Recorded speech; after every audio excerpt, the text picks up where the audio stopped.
Hello and welcome to another update video about Ethereum. Well, we do see some movement here finally. It is going to the upside and the situation so far hasn't really changed. Ethereum could find support here in the end, so it decided to put in another leg to the upside in. That doesn't change the overall scenario. It means though that we are still doing a bit of choppy price sideways movement within this Elliott Wave triangle. Previous video, it looked like we had broken here the previous swing low, but it became in the end, as you can see, a three-wave move to the downside, corrective, and gave you the two options in the last video that either we follow through. I can't remember if I gave you a target to the downside in the previous video.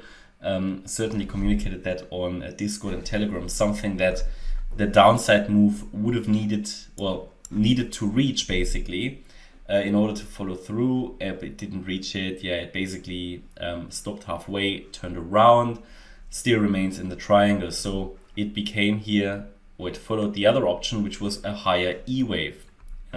So the thing is, we could count in the previous video, and the video was, I think, we could count a three-wave move up complete.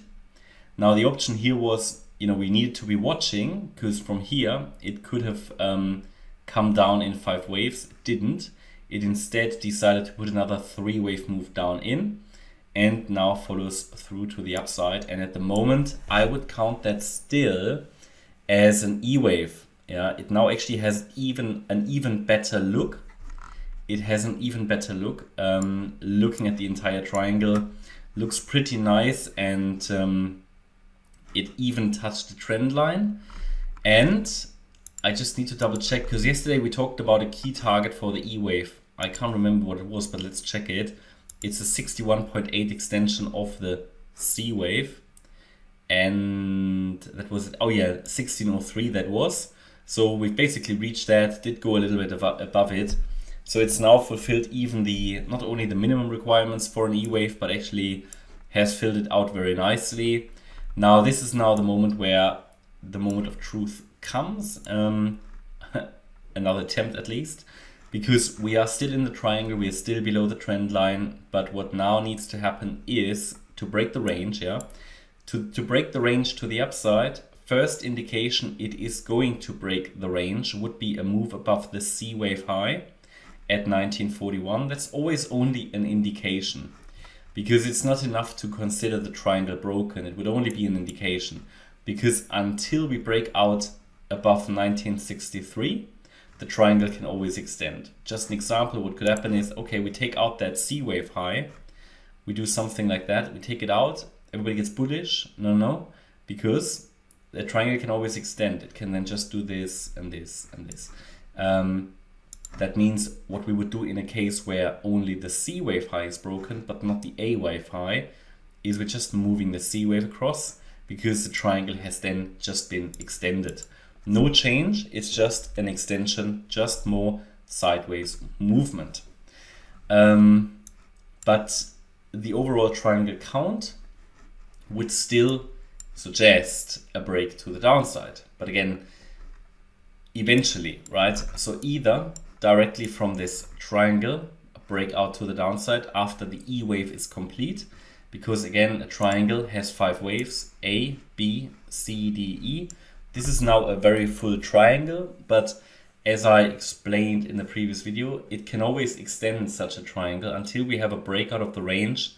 First of all, viewpoints can change quite often, and everything I say has to be viewed as only temporal.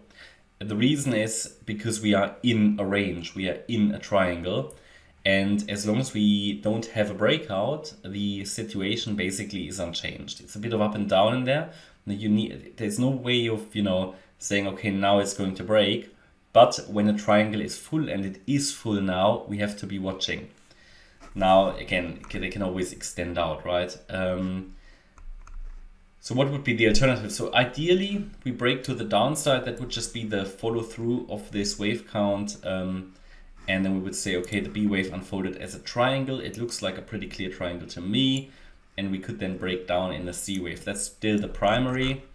And in the C wave at some point, ideally above 1533, we're going to find support and would rally in a third wave. That would be the ideal scenario.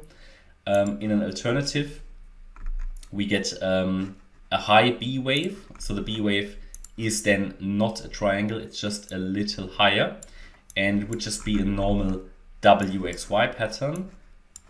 I highlighted that already here in orange on the chart. WXY wouldn't change the scenario at all. It would just mean that the B wave is a bit higher, but overall the entire scenario of a wave 2 correction in which we are doesn't change at all. Yeah, it doesn't change at all. And if we break above that 1963 level, which is the breakout point of the triangle to the upside, then we have resistance at 1973, 2012, and 2067. So far, that triangle count served us well, but obviously now it's pushing against the ceiling here. If it breaks and takes out 1963, then we know this was not a triangle. It was just a WXY, but it wouldn't change the overall scenario. So again, more choppy price action. Yeah, just be aware that whatever I'm saying here while we are in the range can change quickly. It can already be invalid after I've uploaded the video. That's why we've got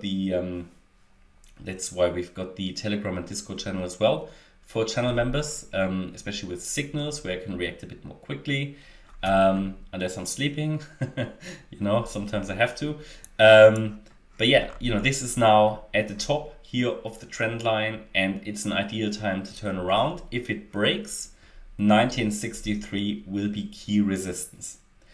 Okay, that's my update about Ethereum. I hope you liked the update. If you did, please hit the like button, leave a comment and subscribe. And if you really like the content, then please check out the channel membership. Thanks a lot for watching. Bye bye.